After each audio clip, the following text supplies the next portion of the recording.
What is my gente? Your voice coming through once again. And on today's video, we have an audio of a conversation, phone conversation between this one lady and Casio, Santino Casio. This is the individual who allegedly put 14 holes on Tory Lanez and basically sent them to a hospital in critical condition. This is basically what a lot of people have been waiting for, apart from a story from Tory Lanez, right?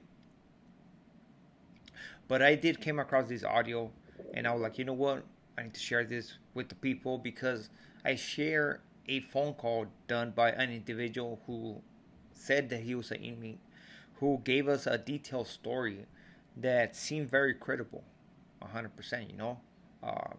I didn't doubt that story, but again, everybody's gonna have their own spin, but the best resource is basically from the individual who did it and from the individual who got victimized. So far, Tory Lanez hasn't come forward, but that attacker came forward. And this is his story, man. So before we continue with this audio, man, do not forget to hit the like, a comment, and subscribe to the channel, man. Show some support. Let's get to this audio. That day that you stabbed him allegedly. Okay. That day, nothing much took place that day. Everything led up to that day, but that day I just came out in the morning to tell him, good morning. And I told him what's up. Give him a little fist bump, asked him if everything was good. We had a little situation the night before and the day before. So what was the situation the night before and the day before? So I heard some rumors that he was trying to put money on my head. He felt uncomfortable living next to me. Said I was a threat. So I confronted him. And then I found out the same thing. Today he tried to put money on my head, so he said I put money on his head. We had a little discussion or whatever. So the next morning, that night, he said some kind of crazy. So the next morning, I came out to see if everything was good. Fist bump, talked to him. He said, yeah, so I was going back into my cell. And when I looked back, instead of going to cell, he was walking towards my door. He stood in front of my cell, looked at his boys, made his little smirk. And when he showed me what he had and something in his pocket, I just rushed him. What did he have in his pocket? I just rushed him. When he showed me, it looked to me like I believed it could be a weapon at the time. So I rushed him, and I just snatched him. I just took advantage of him. He was weak. I just threw him all over, and I just kept slamming him and stabbing him. And were you trying to kill him? No, not at all. But I felt like there was a weapon. I felt threatened.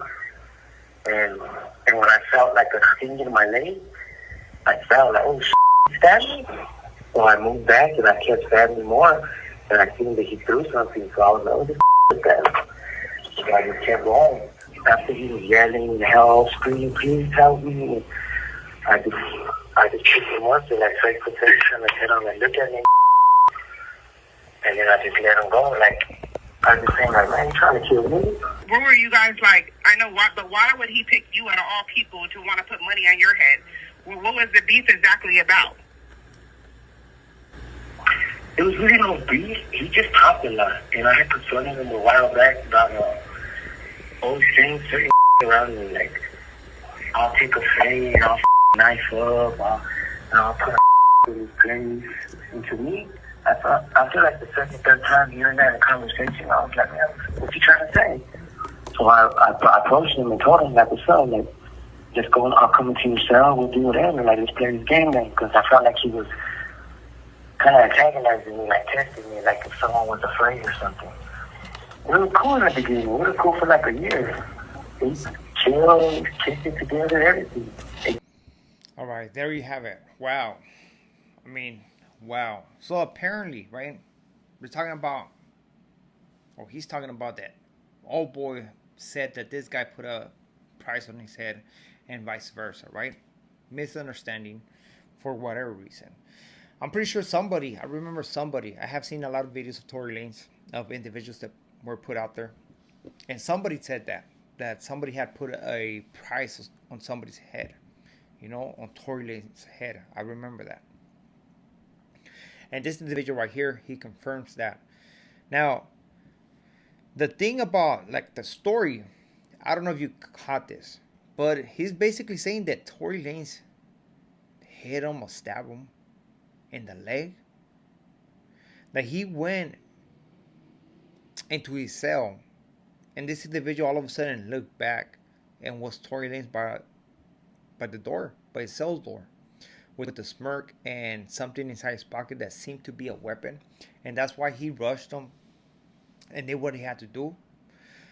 Another thing that this individual confirms is that actually Tory Lanez was asking for help, right? I mean, at that point, man, we cannot just say right here that, oh, I wouldn't do that. I mean, who knows, man? Who knows? Until you put yourself in that spot, man, you're going to do what you're going to do, survival mode. A lot of individuals act different. Of course, we have to understand Tory Lanez is not from the streets. He's not from California. And 100% it was a scary situation, man.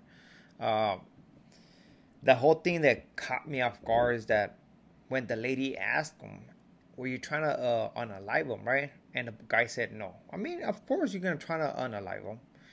The individual seemed upset. He was trying to hurt him, and he hurt him 100%. 100%. Now, inmate Casio, alleged attacker, was able to put his story out there to bring his truth, right? So far, so what I know about Tory Lanez, he got moved from that facility, but that happens to any individual who become victimized on the yard. Usually they transfer them to whatever institution is basically protocol. I'm assuming once Casio is done with his punishment, he's gonna return to the same facility, right? The only thing is that he's gonna go to the level 4, and we already know how that place goes, right? It's crazy to see that this individual actually gave an interview on an open investigation. He's looking at a case, but again, also you have to see it from his point of view. He's a lifer. He don't have nothing to worry about. What is an extra 10 years? This individual is not the first time that he has done this behind the walls. This is actually his second stabbing. And he's a very dangerous individual regardless of his past. He still was carrying a weapon and didn't hesitate to use it. Now, what I get on this story is that this individual apparently trying to squash the issue with Tory Lanez, but somehow, some way, he said that Tory Lanez seemed like he was too cocky, pushing, trying to test him at times by commenting or dropping little hints here and there.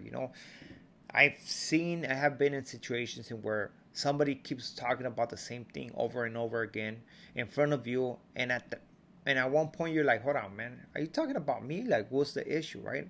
So I do understand his situation if that's what he went through, and this individual reacted the way he wanted to react, right? And where he went off on Tory Lanez and did what he did. Now, hopefully you like this content, hopefully you like this audio, man. So with this being it, I want to thank everybody for the support. Highly appreciate every single one of you guys. And this videos is not meant to cause no friction between two races, right? Is trying to clear the misunderstanding, the issue that at the end of the day, it was a personal issue, man. So with this being it, ahora sí, we are out to the next video. Have a good one.